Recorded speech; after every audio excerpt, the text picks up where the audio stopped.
Respira fundo, sinta o impacto desse tema em sua vida. Sexualidade, amor e paixão. Alberto Almeida nos convida a encarar o que muitos evitam, não como tabu, mas como parte essencial da existência humana e da evolução do espírito. Quando pensamos em sexualidade, muitas vezes nos restringimos ao físico, ao sexo em si. Mas essa palestra vai muito além. Ela nos faz enxergar a energia que move o ato sexual, a subjetividade envolvida, o propósito espiritual. Prepare-se para questionar. Você usa sua energia sexual como recurso para a vida ou a deixa virar algo que consome você? Fique comigo até o final do vídeo.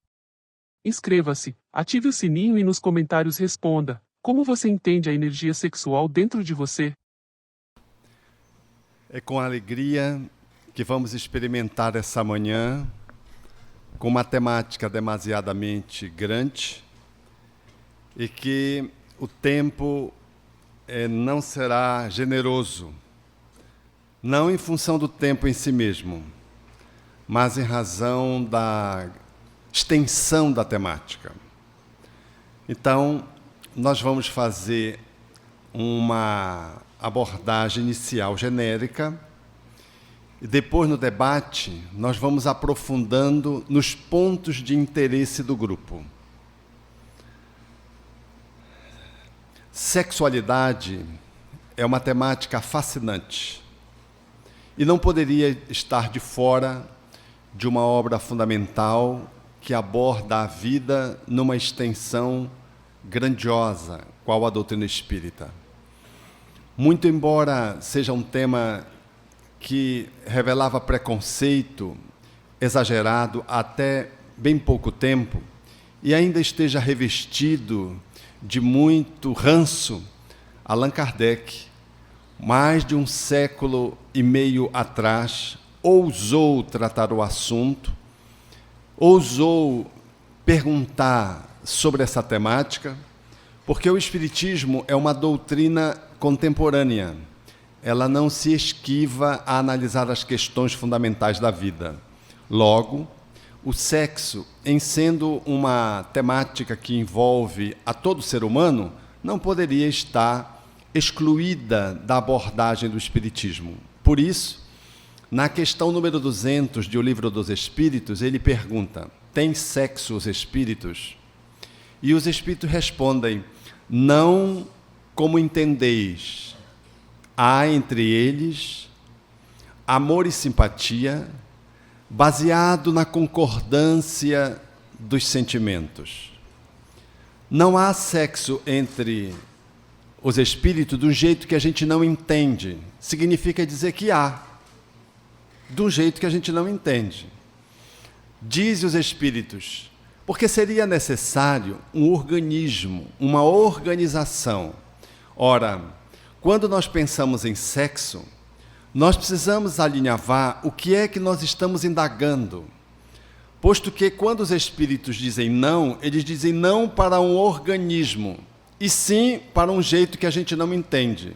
Mas fala que há entre eles amor e simpatia, baseado na concordância dos sentimentos.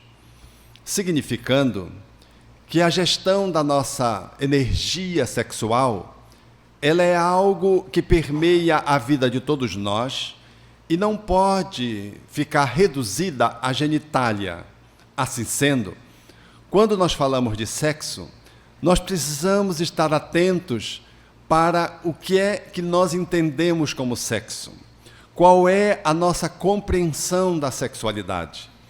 Ao tempo de Kardec, ele também chegou a indagar sobre essa questão, fazendo valer de que o espírito, ele detém uma possibilidade de amplitude tal que ele pode reencarnar como homem ou como mulher. Ou seja, a anatomia, a fisiologia, é uma circunstância que envolve o objetivo da reencarnação. Se vocês fizerem regressão de memória, vocês vão ver que vocês têm experiência na masculinidade e na feminilidade. É normal essa experiência.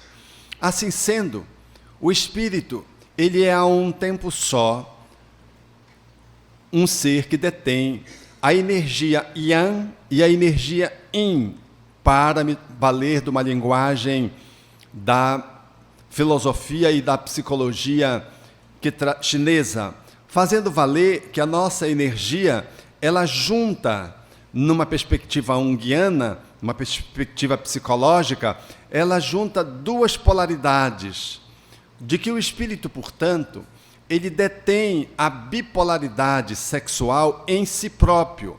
Não há um espírito, segundo o espírito Emmanuel, que seja absolutamente homem ou absolutamente mulher. Ou seja, não há nenhuma mulher que possa se dizer que seja mulher 100%, e nenhum homem que se possa dizer que ele detém energia viril 100%. Homens e mulheres, detemos o fenômeno da bipolaridade sexual, mais ou menos acentuados, de conformidade com o número de reencarnações que experimentamos na masculinidade ou na feminilidade. Ou seja, o espírito não é homem ou mulher. Ele experiencia a masculinidade e experiencia a feminilidade, habitando um corpo de um homem ou o corpo de uma mulher. E em fazendo isso, ele ganha experiência viril, se homem, e feminil, se mulher. Notadamente porque essas duas polaridades sexuais, elas envolvem um organismo físico que sugere determinadas habilidades específicas de gênero. Logo, estar num gênero ou estar no outro depende do objetivo reencarnatório do espírito. Assim sendo, nós já vamos perceber que o que Kardec trouxe ao seu tempo foi grandioso, porque falou da sexualidade descolada do machismo e do feminismo, descolada da percepção de que homem é mais do que mulher, ou de que mulher seria inferior aos homens. Aliás, ele feriu essa questão com grandiosidade. Acabou, portanto, com a guerra dos sexos, porque estar num gênero ou em outro é uma circunstância evolutiva de um momento em que eu escolho para atender determinados fins. Por isso que eu posso transitar de uma polaridade para outra, dependendo de cada reencarnação, em que o objetivo, em que eu intenciono, em que eu miro determinadas conquistas espirituais evolutivas para o meu ser. Assim sendo, quando a doutrina espírita avança no século passado, os espíritos começaram a ampliar, a detalhar um pouco a visão da sexualidade. Poderíamos dizer, para efeito didático, que nós temos 4 objetivos fundamentais que envolvem a energia sexual, já que sexo é mais energia do que propriamente corpo. A genitália é uma circunstância, é uma das manifestações que a energia sexual pode acionar. Mas, se pudéssemos olhar o sexo, nós, em olhando uma célula, se nós observássemos que dentro dela tem um cromossomo X e um cromossomo Y, a gente diria essa célula de um homem. E se tivesse uma célula cujo núcleo apresentasse o cromossomo XX, nós diríamos é de uma mulher. Se pudéssemos coletar o sangue e víssemos a dosagem hormonal, predominantemente os andrógenos, em detrimento dos estrógenos, diríamos que aqui é sangue de um homem. Mas se víssemos mais estrógenos do que andrógenos, nós haveríamos de dizer que esse sangue aqui é de uma mulher. E assim, em olhando o aparelho anatômico, a genitália masculina seria caracterizada pelo testículo. Os ovários nos indicariam de que nós estaríamos tratando de uma mulher. O sexo gonadal, portanto, ele é definido pelo testículo e pelos ovários. O nuclear da célula é definido pelo cromossomo XX e XY. O sexo hormonal é definido pelos andrógenos, predominantemente nos homens, e os estrógenos, predominantemente nas mulheres. E assim nós vamos falando de sexo, dependendo de onde a gente foca, nas várias angulações que envolve a nossa estrutura corpórea. Mas o sexo não é só isso. Ele é de uma complexidade absurda, que nós temos muita dificuldade de poder olhar toda a sua abrangência. Os espíritos facilitam isso, falando-nos de 4 funções básicas, da energia sexual, que não é o cromossomo, que não é a genitália, que não são os hormônios, que não é, portanto, a estrutura gonadal, que é a estrutura que transcende a tudo isso e que vitaliza tudo isso, que é uma energia, que nós chamamos de energia criativa, criadora, ou energia sexual. A energia sexual, portanto, ela poderá se caracterizar independentemente do espírito, do corpo, porque ela pertence ao espírito. Assim sendo, nós, enquanto espíritos, detemos energia sexual. E é com essa energia que nós nos identificamos com o Criador, que a tudo cria e que nós recriamos. O Criador tem a energia da criação e nós temos a capacidade de recriar o já criado. Ou seja, com a energia sexual, nós somos capazes de poder exercer uma das funções, que é a da reprodução. Reproduzir é um ato de funcionalidade da energia sexual. Mas não é por si mesma. Por quê? Porque se você sair transando e fecundando todo mundo, você não estará em função sexual adequada, porque você corre o risco de exercer uma paternidade ou uma maternidade irresponsável. Então não basta reproduzir, é necessário fazê-lo com responsabilidade. Não basta multiplicar corpos recriando, é necessário recriar, multiplicando corpos através da reprodução, viabilizando a reencarnação de novos espíritos de uma forma consciente. Eu tinha um amigo, por exemplo, que ele era um homem, antes de ser espírita, que ele detinha a função de ser empresário, era dono de motéis, e ele era um homem muito rico, e transava muito, era um homem muito fogoso.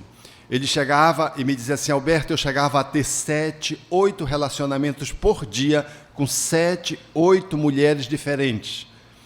Ele era tão fecundo que ele tinha 18 filhos, com várias mulheres assim espalhadas pelos cantos do mundo.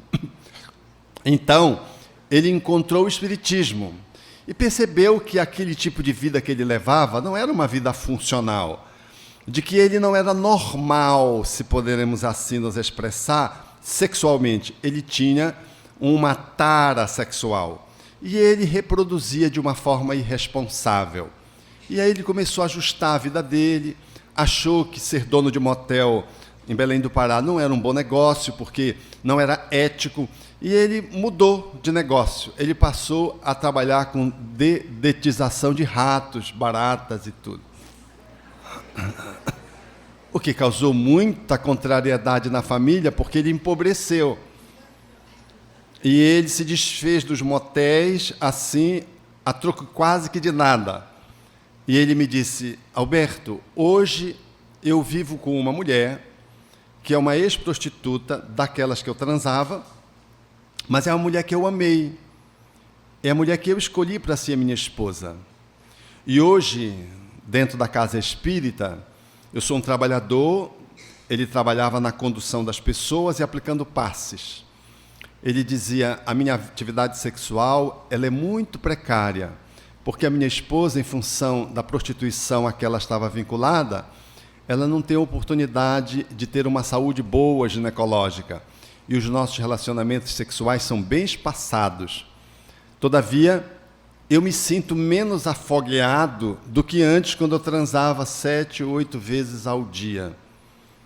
Ou seja, ele conseguiu pegar e trabalhar a energia sexual de uma forma mais adequada, a despeito de exercer menos sexo físico, mas de manter a energia criativa agora orientada para o novo trabalho, para o passe, para as atividades que ele fazia na casa espírita como voluntário, como recepcionista e conduzindo as pessoas. Ele era um homem que a gente dizia assim, o vale tudo, para tudo ele estava disponível para fazer. Então ele pegava a energia sexual dele, ele fez um movimento de realocação da energia sexual. Porque as pessoas, quando não sabem trabalhar muito bem a sua energia sexual, elas multiplicam em quantidade aquilo que falta em qualidade. Multiplico parceiros e parceiras porque não consigo ter uma relação plena. E, multiplicando parceiros e parceiras, eu corro o risco de multiplicar filhos irresponsavelmente. A energia sexual, ela é inerente à natureza, ela faz parte de todos os reinos. E no reino hominal, onde nos encontramos, ela tem uma função muito bem caracterizada para que ela possa exercer a sua função, que é o prazer, que é a primeira função da energia sexual, prazer. Se a natureza não tivesse colocado prazer, talvez a espécie pudesse sofrer perigo. Então, a energia sexual, ela envolve o prazer do seu exercício. O gozo, o prazer, impulsiona a alma a movimentar a natureza humana e a fazer o progresso. Foi por isso que Allan Kardec colocou em O Livro dos Espíritos a questão do prazer, para fazer menção a esse movimento que está íncito na natureza, que perpassa a natureza, estimulando o ser humano a que ele possa sair da sua acomodação. Mas o prazer, pelo prazer, ele não resolve. O prazer pode estar adequado ou inadequado. Com a energia sexual, o prazer pode estar posto de uma forma muito coerente, sinérgica, com equilíbrio, ou ele pode estar alterado. Porque se eu for buscar o prazer pelo prazer, eu corro o risco de me perder compulsivamente na sexolatria. Há muita gente que transa muito porque busca apenas o prazer, não sabe manejar a energia sexual, reduz a energia sexual apenas à genitália e precisa exercer o sexo de uma forma compulsiva. É a ninfomania, a satiríase. São homens e mulheres que vivem a compulsão sexual na necessidade de um prazer que nunca tem fim. Se a energia sexual ela não estiver bem gerida, ela gera prazer, mas não sacia. É um prazer que se repete. A exemplo do meu amigo que tinha 7, 8 relacionamentos sexuais, há muitas pessoas que transam muitas vezes ao dia e não se saciam. É como se elas quisessem matar a sede tomando água salgada. Quanto mais toma água salgada, mais sente sede, mais sente vontade de tomar. Então, o que faz a funcionalidade sexual não é o prazer pelo prazer, é o prazer que tem que estar colocado ecologicamente pelo indivíduo na sua relação com a vida. Porque numa transa, num relacionamento sexual, qual é o prazer que você busca quando você tem um relacionamento sexual? É o prazer orgásmico, pura e simplesmente? Ou é o prazer mais genérico no sentido amplo do termo? Quando você procura o relacionamento sexual, você procura apenas o êxtase sexual ou o êxtase do encontro? Num relacionamento pródigo, profundo, gracioso, amplo, você não sabe o que é mais prazeroso. Se o anterior, o durante o ato sexual ou aquilo que se segue. Porque se você busca apenas o prazer, você transa entre orgasmo e depois dorme. Entra em narcolepsia. E você acha que isso é normal. Talvez sim, talvez não. Se você estiver muito cansado, depois do ato sexual, você relaxa e pode dormir. É efetivo, é fisiológico isso. Mas se o exercício da sexualidade estiver colocado numa perspectiva muito profunda, o prazer do ato sexual, às vezes, ele está distribuído de tal modo que talvez o início, por exemplo, pela manhã, num casal, o prazer do encontro, da proximidade afetiva, é tão gracioso quanto o ato sexual propriamente dito, que às vezes nem é tudo aquilo, que às vezes nem foi tão bom quanto das outras vezes, mas o relacionamento que levou ao ato sexual e que se segue ao ato sexual, ele é tão prazeroso, ele gera tanta gratificação, que aquele ato propriamente dito, que naquele dia não foi fecundo, ele nem chama a atenção. A relação em si própria, sexual, às vezes precária naquele dia, ela não deprecia o relacionamento como um todo, porque no relacionamento como um todo está a energia sexual. Ou seja, Quando eu abordo alguém, quando eu me envolvo com alguém num relacionamento de namoro, de abordagem afetiva, de romantismo, eu estou mexendo na energia sexual. Eu não estou mexendo na energia sexual quando eu apenas exerço sexo físico, genitálico. A energia sexual, ela é orientada, ela é movimentada na medida em que eu vou, enquanto alma, usando todo esse potencial criador que vai junto com meus conteúdos de alma. O que precisa se avaliar é quais conteúdos da minha alma regem a energia sexual. A minha energia sexual, ela é apenas pélvica? Ela é apenas genitálica? Se ela é apenas genitálica, ela está empobrecida. É o prazer na busca do prazer. É escasso. É um relacionamento aquém, muitas vezes, dos animais, porque os animais só transam no cio. Eles só transam quando para a procriação. Eles não sofrem de compulsão. O animal não sofre de compulsão sexual. Quem sofre de compulsão sexual é o homem e a mulher. São os seres humanos.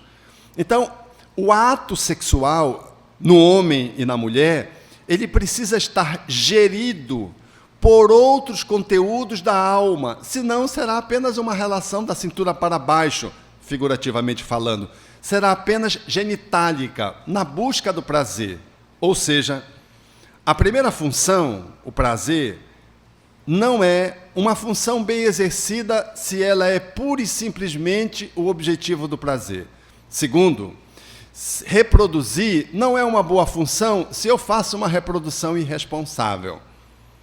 Então é necessário que o prazer seja ecológico, ou seja, de que haja na relação de prazer afeto, de que haja racionalidade, de que o prazer ele possa estar distribuído pelo corpo, porque o corpo em si mesmo já fala de uma eroticidade. Os pontos erógenos, eles estão muito além daquilo que se pressupõe do ponto de vista da sexologia, quando se olha as áreas erógenas de uma mulher e de um homem, o ponto G, o clitóris, o pênis, que são áreas extremamente vulneráveis à excitabilidade. Há mais de 800 pontos erógenos no corpo.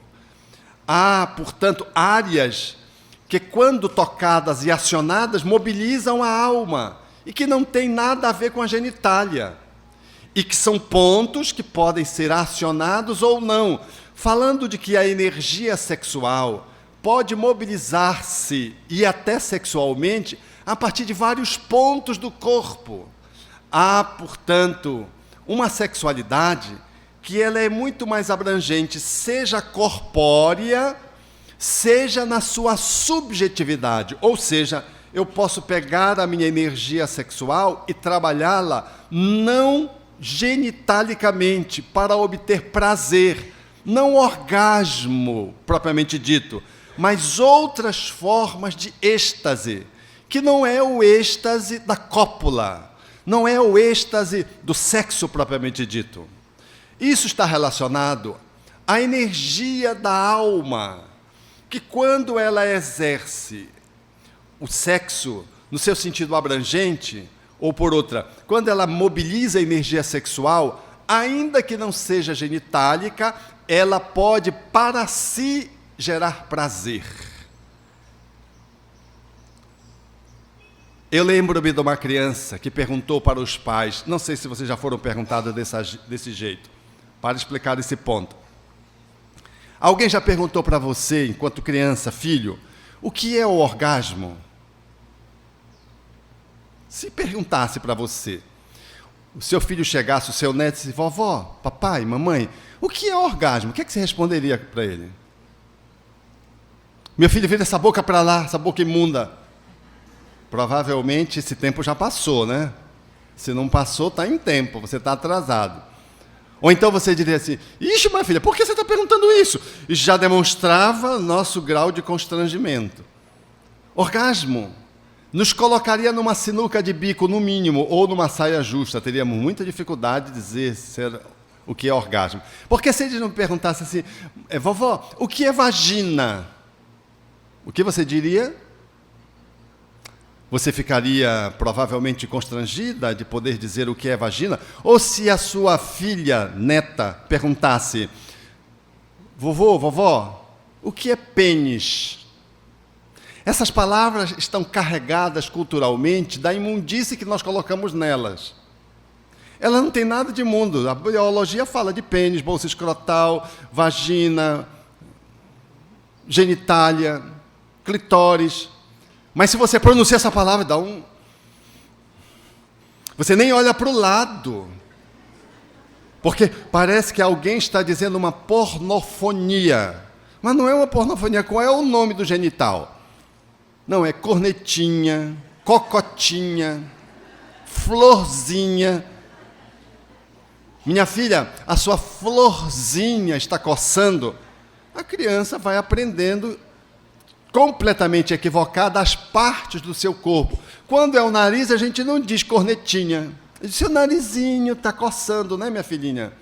Mas quando é a genitália, nós temos uma relação ambígua com o nosso genital. Distanciada, uma relação quase que mentirosa, porque parece que essa área do nosso corpo é pecaminosa, e chegar e contactar com ela nos causa determinado nível de constrangimento, de embaraço. Por isso nós encontramos palavras que são distanciadas da realidade biológica que é, a tal ponto essa nossa relação com a sexualidade é contaminada, que quando a gente quer ofender alguém, a gente usa os termos sexuais para ofender alguém. Daí a palavra, desculpe-me, eu precisarei utilizá-la. Fulano é um escroto. Por que fulano é escroto? Para fazer menção à bolsa escrotal ou escroto, que é a bolsa que acolhe os dois testículos do homem. Então, quando a gente quer ofender alguém, a gente busca o genital para caracterizar a pessoa. Ninguém ofende ninguém falando da cabeça, do nariz, da orelha, a gente fala do genital.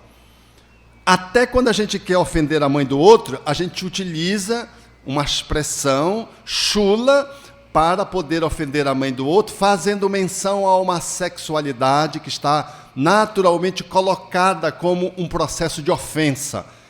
Isso é o nosso distanciamento da naturalidade e da espontaneidade que deveríamos ter com a nossa sexualidade.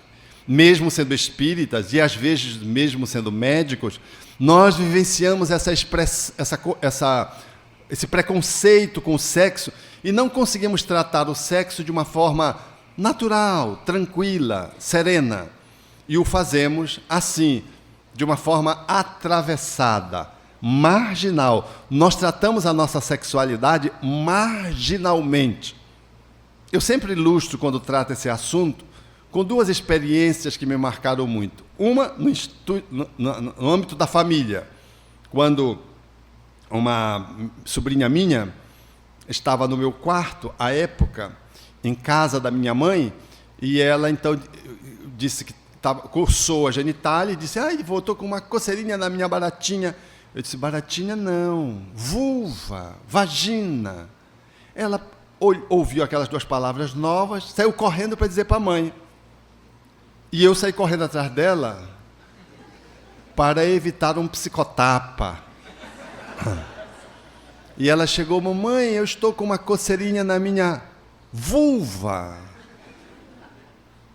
A minha cunhada, médica, espírita, frequentadora, à época já de estudo sistematizado, já faz tempo, olhou para ela e eu me antecipei, antes que ela pudesse fazer qualquer tipo de intervenção inadequada, e disse: ela me disse que estava com uma coceirinha na baratinha. Baratinha é um inseto anti-higiênico que voa por aí, que nem Deus sabe porque ele criou, para dar uma descontraída naturalmente.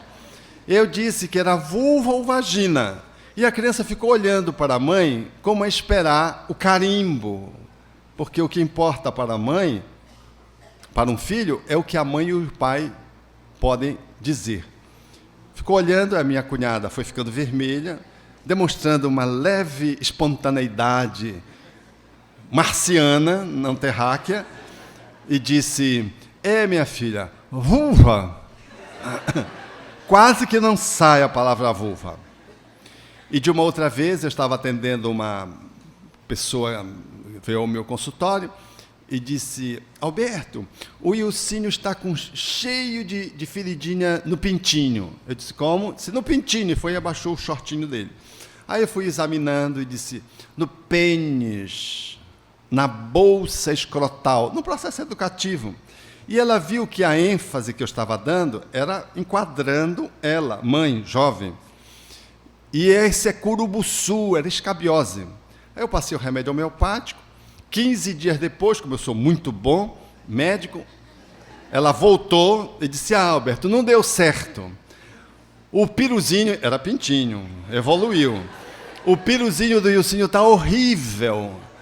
E eu disse: como? Aí ela lembrou da nossa fala, que foi uma fala educativa, que foi um enquadramento. Estava com o garoto assim à minha frente, olhou para a porta que estava atrás, para conferir que nós estávamos a sós, olhou, voltou-se e disse: no pênis, na bolsa escrotal. Quase orgasmo. Vejam quanto preconceito. E eu lhe repeti: no pênis, na bolsa escrotal, para mostrar a necessidade de nós ambientarmos a criança com a naturalidade da terminologia inerente ao seu próprio corpo. Porque nós criamos uma relação de distanciamento genital desde cedo, depois a gente não consegue lidar naturalmente mesmo. E aí fica difícil. Logo, então, o processo da definição do órgão genital já caracteriza se nós estamos aderentes ou não. Dizia-me uma amiga do Maranhão: não, Alberto, pênis é uma palavra muito feia, eu prefiro corneta. Eu digo: mas corneta é corneta.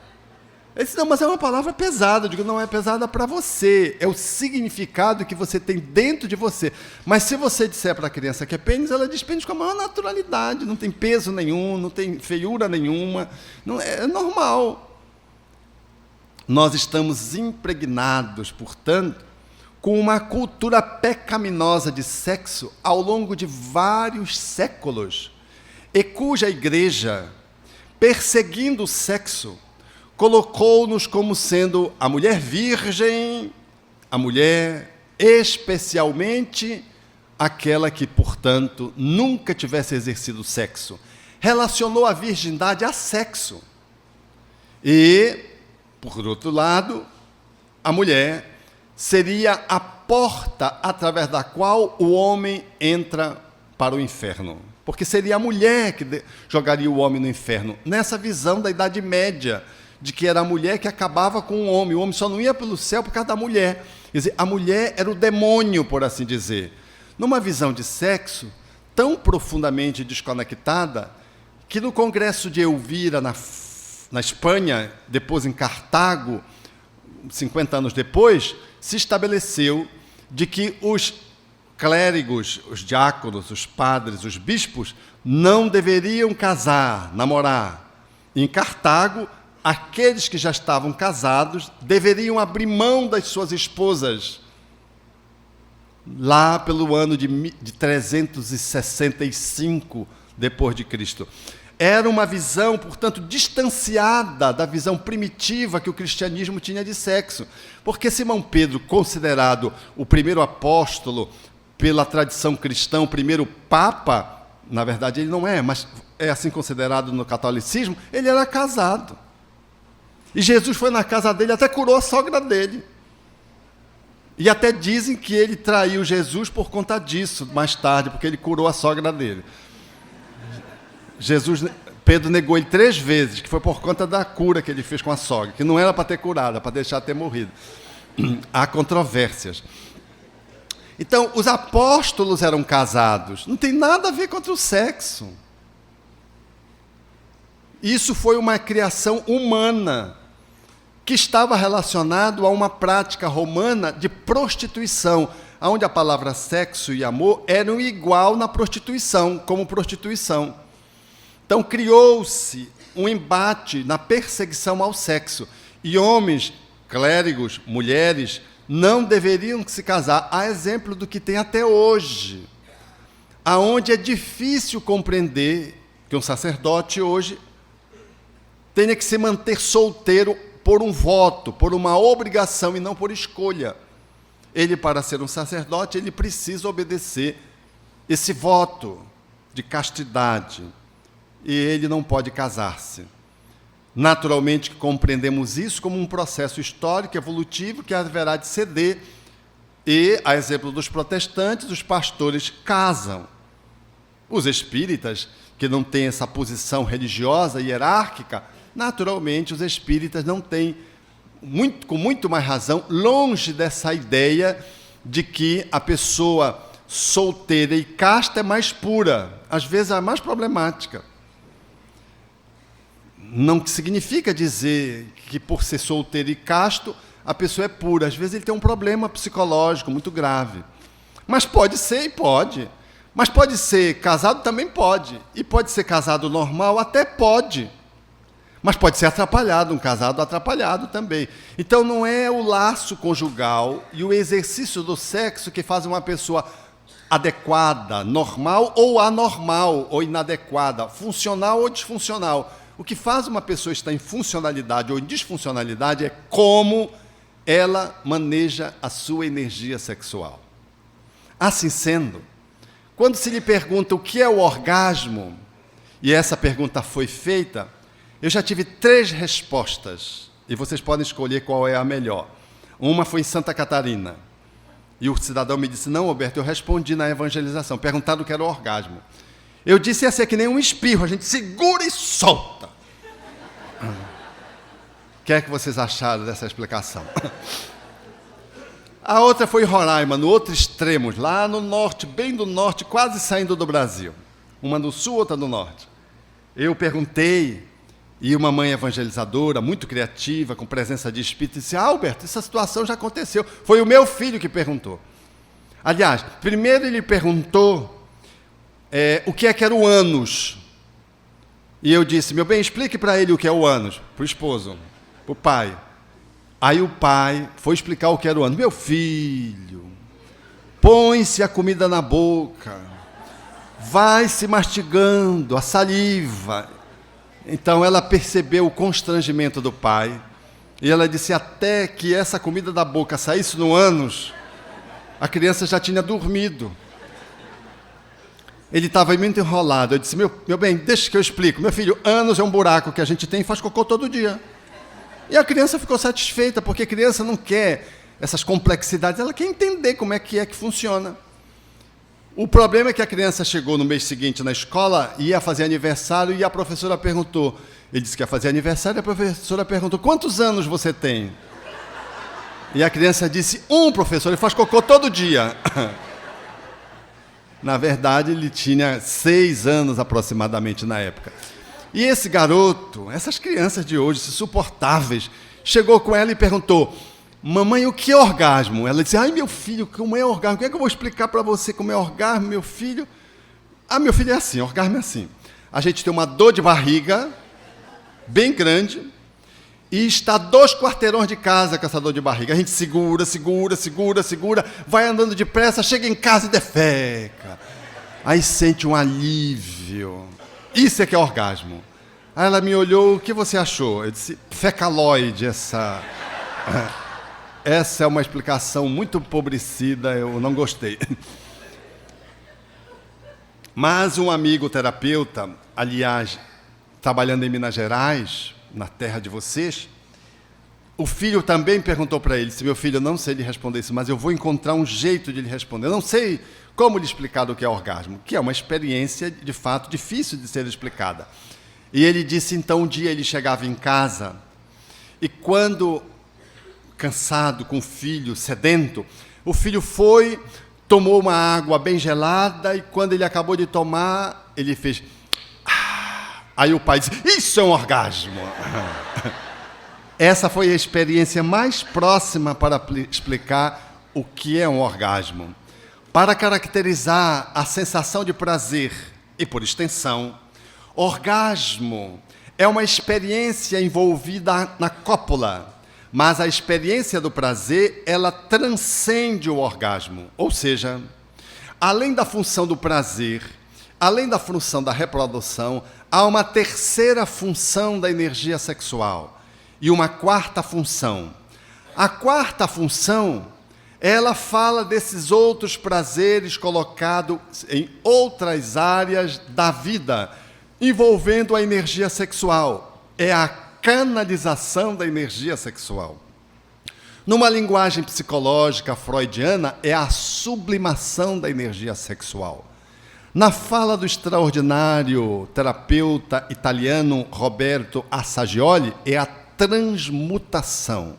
A energia sexual é uma energia que você pode não genitalizá-la e ela pode gerar outros tipos de prazer e outras formas criativas que não corpos, pela reencarnação, quando você joga essa energia em diversas áreas da vida. A criança estava tomando água e revelou o prazer. Então você pode pegar a energia sexual e colocar o prazer num outro setor da existência. Mas você pode fazê-lo funcional ou disfuncionalmente. Disfuncionalmente, por exemplo, quando você coloca esse prazer sexual, da energia sexual, na comida. E você transforma a alimentação numa compulsão prazerosa. É muito comum pessoas castradas do ponto de vista da sua sexualidade pegarem a energia sexual e colocarem no prato. E passam a colocar a energia sexual no prazer da alimentação e ganham a obesidade mórbida. E elas não conseguem fazer nenhum tratamento porque elas estão encalacradas numa disfuncionalidade sexual, colocando o prazer, que é muito forte da energia sexual, que é uma herança que a gente traz da multimilenária, quando nós, enquanto espírito, nos fomos constituindo nos outros reinos, até desaguarmos na nossa condição hominal, como espíritos simples e ignorantes, nós podemos, portanto, em trazendo essa pulsão sexual, jogá-la instintivamente na comida. E aí nós transformamos o nosso sexo na nossa relação com o prato. Ou colocamos no jogo. Podemos colocar a nossa energia sexual na atividade, por exemplo, dos jogos e ficarmos escravizados aos jogos. Ficamos 8 horas na internet jogando. Não conseguimos abandonar a internet, jogando. Ali é um prazer orgásmico, todavia disfuncional. É que nem aquele parceiro que estava tendo 8 relações com 8 mulheres por dia. A relação lembra. Um na comida, outro na internet, no jogo, outro no sexo. Então, essa energia, ela pode gerar outros tipos de prazeres igualmente disfuncionais ou funcionais. Quando você vai no desporto, o jovem, cuja energia sexual explode pela maturidade das glândulas, e ele vai para o esporte, ele joga energia sexual ali. Ele canaliza a energia sexual na fala do espírito Emmanuel e André Luiz.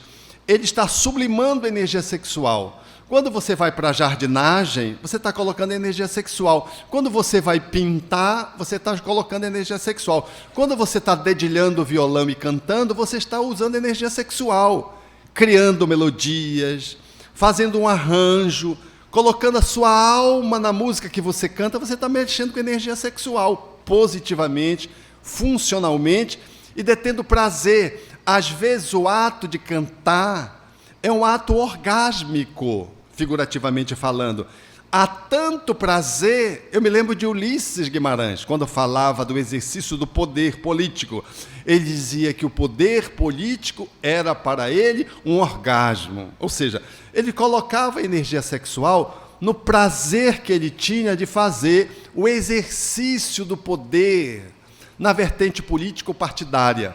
Quando você coloca o exercício do seu poder em qualquer área de ação, no centro espírita, organizando uma equipe doutrinária, organizando a equipe do passe, do serviço assistencial espírita, você está mexendo com energia sexual. Não é, por favor, ele só pensa naquilo. Não, não é só pensar naquilo. É que energia sexual é mais do que genitália. Energia sexual é uma energia criativa do espírito. E quando eu monto uma palestra, e quando eu exerço a palestra, eu estou mobilizando a energia sexual. Quando eu faço um transe mediúnico, psicografo, psicofonizo, eu estou mobilizando a energia sexual, que fala da minha glândula pineal, que é a glândula da sexualidade. Por isso que tem tudo a ver transe com transa. Transa e transe tem muito a ver glândula pineal e sexo. Foi por isso que Francisco Cândido Xavier, quando trabalhando a sua sexualidade, assolado pela energia sexual, Emmanuel lhe sugeriu que ele falasse com as células, se dirigisse às células, para que aquela energia pudesse subir e ele pudesse orientar essa energia através da mediunidade. Ao invés de gerar filhos, corpos filhos, ele gerou filhos livros e produziu mais de 400 filhos. Tão fecundo foi Chico Xavier na sua energia sexual, conectada à amorosidade, norteada pelo Evangelho à luz do pensamento espírita. Então, a energia sexual, quando você não dispõe de alguém com quem você pode estabelecer um relacionamento de troca energética, que é a terceira função, você pode canalizá-la.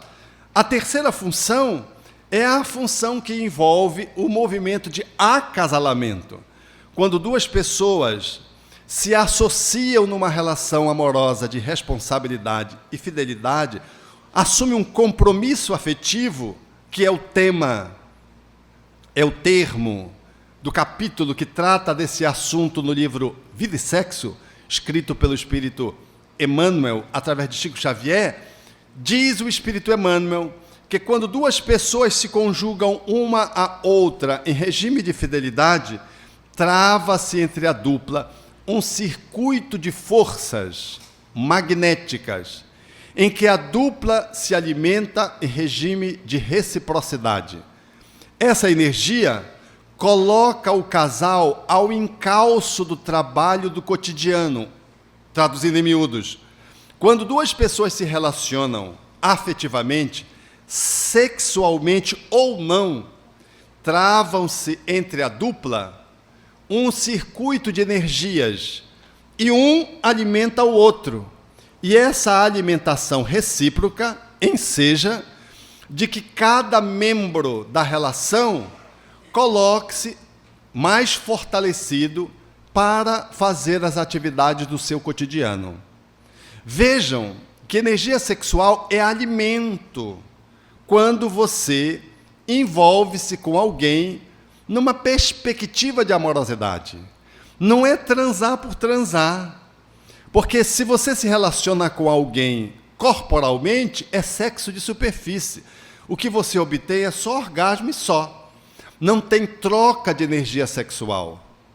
Se você exerce o processo masturbatório pura e simplesmente, é um deságuo de energia que você conquista através da automanipulação e você faz a gestão dessa energia sexual de uma forma empobrecida. Você não troca com ninguém.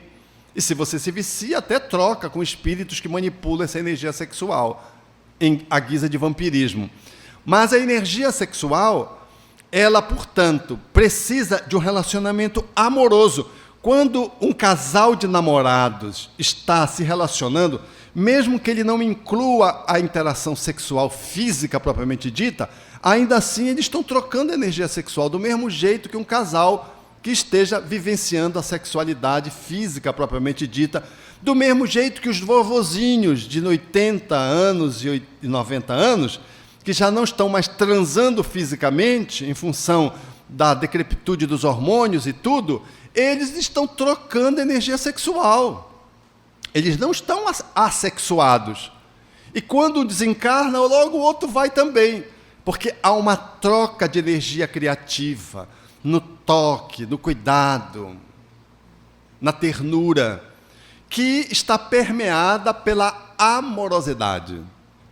Então vejam que o circuito de forças, quando duas pessoas se confiam uma a outra ao relacionamento sexual, é algo que nós temos que pensar muito criticamente, porque você não pode seduzir uma pessoa e se descartar dela. Você é responsável quando interrompe um relacionamento de conjugalidade sem causa justa, diz o Espírito Emmanuel. Se você se descarta do outro, rompendo esse circuito de forças, sem uma motivação justa, você corre o risco de deixar o outro na carência da alimentação afetiva. Esse alguém pode se desequilibrar, entrar num processo de alienação e muitas vezes cair ao suicídio, contabilizando-se na consciência do desertor, na sua conta kármica, a queda daquela pessoa, porque o namorado, ou o esposo, ou a esposa, saiu da relação pelo balancim. Porque eu posso sair de um relacionamento, mas eu tenho que sair pela porta da frente, por onde eu entrei, eticamente. Mas se eu saio pelo forro, pelo balancim, eu saio marginalmente da relação. Eu fujo, eu deserto. E o parceiro ou parceira que fica, se ele não dispõe, diz Emmanuel, de recursos para a autodefensiva, ele pode resvalar para o desequilíbrio, podendo culminar, às vezes, com autoextermínio físico. E esse processo está vinculado ao desertor, aquele que abandonou. Então é muito sério a questão do relacionamento a dois, sejam de namorados, sejam de casais. Eu digo namorados, mas eu estou querendo configurar aqui vínculo afetivo, porque hoje em dia você fica. Eu não sei como é Minas. Minas é tradicional. O ficar envolve sexo? O que é que os jovens me dizem? O ficar envolve sexo? Os jovens estão silenciosos, meditativos, reflexivos. Porque lá no Pará ficou, transou. O povo lá é avançado. Aí fica, mas não está namorando. Mas você transou, transemos. Como é que ficar sem transar? Não cabe. Alguns não, ficam, mas não transam. Depois dá rolo. E é rolo mesmo, porque aí vem um rolinho, que é uma criança que nasce, porque vai transando, aí vem uma criança, é natural que venha, ou um aborto, que é muito grave. E aí depois que vem o namoro. Mas às vezes antes do namoro a pessoa já está enrolada com o outro, ou ficando com o outro há 2 meses. E eu disse para uma jovem, você está ficando há 2 meses, você não está namorando? Ela disse, não, porque namoro é compromisso. Eu digo, mas você não está ficando 2 meses com esse cidadão? Ela disse, mas eu tenho muito medo de assumir que eu estou namorando, porque dói muito terminar o namoro. Então me engana que eu gosto. Ela não está, ela está dizendo para o namoro que é ficada. Há um vínculo afetivo. E não importa o nome que eu estou dando, importa que se eu crio um vínculo de fidelidade, de confiança, calcado numa relação que eu assumo com o outro, nessa perspectiva, nesse momento, eu estou enganchado num circuito de forças. Se eu quero rompê-lo, eu preciso fazê-lo eticamente pela porta da frente. Faz sentido isso para vocês? Então são as 4 funções. Veja como é fácil a energia sexual. A primeira, prazer. A segunda, reprodução. A terceira, troca de energia nos parceiros que se relacionam. A quarta, canalização. Se eu não tenho alguém na especificidade para trocar, eu posso fazê-lo de uma forma genérica, gerando prazer para mim, através da canalização, gerando prazer, através da canalização, criando obras da cultura, da arte, da beneficência, sem reproduzir, e gerando troca de energias de uma forma genérica, no grupo, na família, na parentela, no grupo de amigos. Porque quando você está no grupo de amigos, você está trocando energia sexual. Não genitalizada, mas você está. Isso é o que o Roberto Assagioli, esse extraordinário psicoterapeuta italiano, haveria de dizer: que nós temos formas de transmutar a energia sexual na horizontalidade, são as relações interpessoais, grupais, ou na verticalidade, quando eu oro, quando eu me devoto ao divino, nas grandes obras de dedicação da humanidade. São as almas que abrem mão de viver um relacionamento a dois para beneficiar o mundo. Eles dizem que isso é o chamado, na linguagem, em outras doutrinas, de casamento místico, né? Que isso significa que você está transmutando a energia sexual no nível da verticalidade, mas você está mexendo com a energia sexual a benefício da humanidade, não tendo alguém com quem você possa se relacionar. Então vejam que essas 4 funções, elas apontam para o uso da nossa energia sexual funcionalmente, se o prazer, a reprodução, a troca de energia com alguém ou a canalização estiverem dentro de uma gestão ecológica. E o que é uma gestão ecológica? É fazer o exercício da energia sexual obedecendo à emoção nobre, à racionalidade, para que eu possa fazer um bom voo, e uma ética. Ou seja, eu preciso seguir princípios morais que me norteiem uma ética. Então, a minha energia sexual, ela deve, enquanto ser humano, estar gerida por emoção, que os animais não têm, eles vivem o cio. Pela racionalidade, os animais pensam, mas não raciocinam. E por uma ética, ou seja, eu não vou fazer para você aquilo que eu não quero que faça para mim. Eu não gostaria de ser traído, então eu não vou trair. Eu não gostaria de poder lesar ninguém contaminado pela AIDS, então eu não vou lesar ninguém contaminado pela AIDS. Eu vou proteger o outro com quem eu possa me relacionar. Então, há que ter uma ética, há que ter um sentimento, há que ter uma racionalidade na gestão do impulso sexual, que é um impulso criativo, que eu trago multimilenaricamente como uma pulsão instintiva, que tem que obedecer essas 4 funções e que, para que ela possa ser exercida adequadamente, ela precisa ter esse cortejo de categorias, de conteúdos da alma, para que ela possa ser exercida adequadamente. Porque se eu fizer irracionalmente, eu vou me dar mal. Se eu fizer sem sentimento, eu vou me dar mal. E se eu não tiver ética, eu vou me dar mal. Essas 4 funções, elas vão ficar pervertidas. Faz sentido? Então, a amorosidade é a pedra de toque para o exercício da função. Por isso, quando 2 pessoas se relacionam, envolve-se energia sexual, fazendo o encontro de 3 forças fundamentalmente. Uma chama-se a comunhão sexual, ou da energia sexual propriamente dita. A segunda, do apaixonamento. E a terceira, da amorosidade.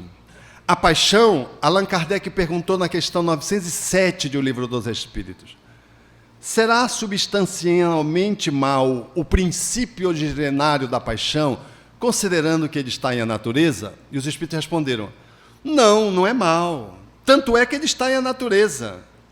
E ele deve proporcionar ao homem motivo para que o homem realize grandes realizações, grandes obras.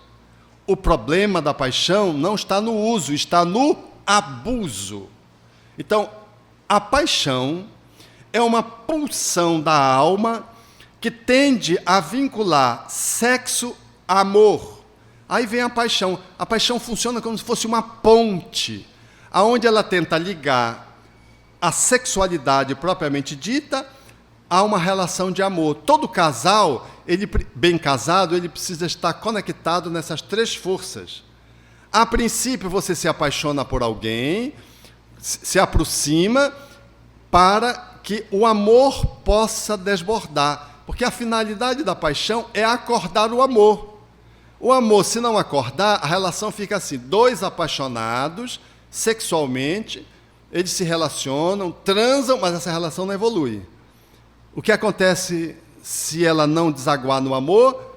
A paixão morre e a pessoa fica só sexo. E aí a relação é interrompida. Mas o que acontece se a pessoa se sentir envolvida por alguém e acordar o amor? Ela investir no amor, aí a relação se consolida. A paixão diminui a sua intensidade, mas sempre permanece. E aí fica uma relação poderosíssima entre duas pessoas, aonde tem a energia sexual funcionando, aonde tem um elan da paixão e tem a força maior da vida, que é o amor. O amor é que preside as relações fundamentalmente. Qual é o maior problema aqui nessa relação, na humanidade? É o amor. Porque a gente tem medo de amar. Por que a gente tem medo de amar? Porque numa relação a dois, eu preciso estar me desvelando para o outro continuamente. Se eu não me desvelo para o outro, o que acontece? Eu me fecho dentro de mim mesmo, com receio da rejeição, com receio de não ser amado, com receio de ser abandonado. O que é que acontece? Aí a paixão sai. Aí fica aquele amor protocolar, um sexo insípido. Aí nesse momento a pessoa corre o risco de se apaixonar por outra pessoa. Porque essa relação aqui está disfuncional. Ela está protocolar. Mas por quê? Porque o apaixonamento desapareceu.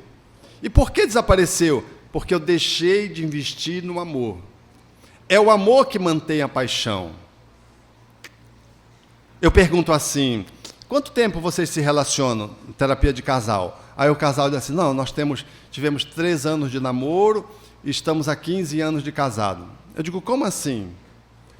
3 anos de namoro e 15 de casado. Quer dizer que vocês deixaram de namorar depois que casaram?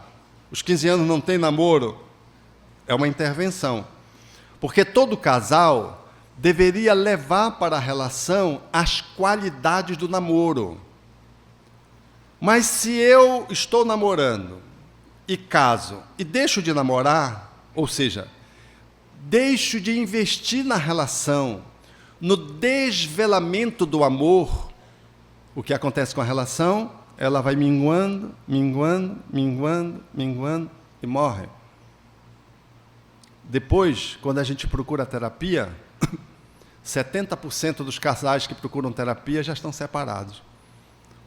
O terapeuta vai ajudar a que haja menos dor na separação, mas eles já estão separados. A relação já morreu.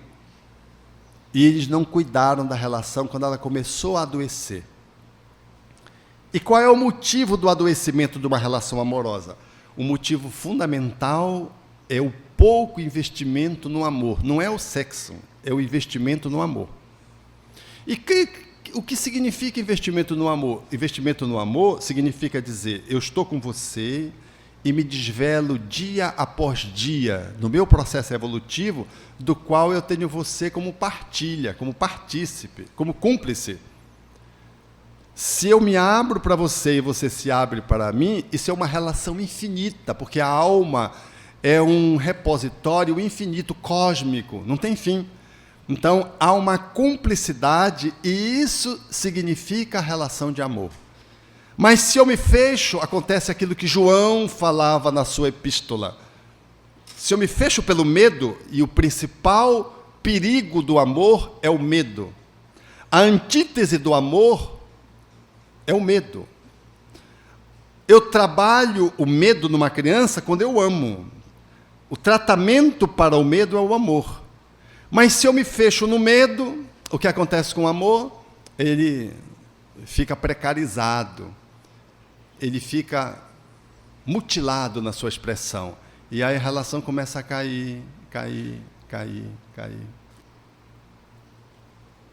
E aí as consequências serão inevitáveis no processo separatório. Portanto, para ir encerrando esse primeiro momento, para a gente vir para o debate, nós precisamos considerar que a energia sexual precisa obedecer essas 4 funções, regida pelo sentimento, pela racionalidade e pela ética, e ela precisa ter no amor a pedra de toque para uma função de forma adequada, positiva, sob pena de haver uma disfuncionalidade nessas 4 funções. Porque quando um casal vai mal do ponto de vista amoroso, ele quer incrementar no sexo. O sexo não vai resolver. Não, aí vão fazer isso, vão fazer aquilo, aí vão para os sites pornô para ver se incrementa a relação. Estão no descaminho. São capazes de se prostituir, mas não vão resgatar a relação. Porque uma relação de prostituição não é uma relação só mediante paga, mediante comércio. É uma relação que perdeu os limites, as referências emocionais, éticas, racionais. Há muita gente querendo resgatar a relação, colocando uma terceira pessoa na relação. E se nós chamarmos uma terceira, o casal de amigo para fazer uma relação da amizade colorida, o casal ia a 4 e tinha uma relação. Oh, quantos casamentos terminaram assim? A relação estava empobrecida no amor e as pessoas estavam querendo resolver pelo sexo. Não resolve pelo sexo. O sexo é empobrecedor para resolver o problema do amor. Pode ter problemas sexuais, não estou dizendo que não há, mas a maioria das dificuldades maiores a serem superadas é a do amor, que vai refletir na atividade sexual. Imagine que sua energia sexual é uma chama interior, não apenas para satisfação, não apenas para gerar filhos, mas para evoluir, para amar, para transformar. Alberto nos lembra que o sexo não é só genitália. É energia criadora do espírito. Ele nos chama a viver essa energia com sentimento, racionalidade e ética. Se não, fica empobrecida. Assim, hoje você pode escolher usar essa energia para algo reativo ou para algo proativo, para se perder ou para se encontrar, para consumir ou para construir. Compartilhe essa mensagem com alguém que acha que sexo é só sexo, e ensine-se que é muito mais. Deixe nos comentários o que ficou no seu coração depois dessa reflexão. Inscreva-se no canal e vamos caminhar juntos nessa jornada consciente.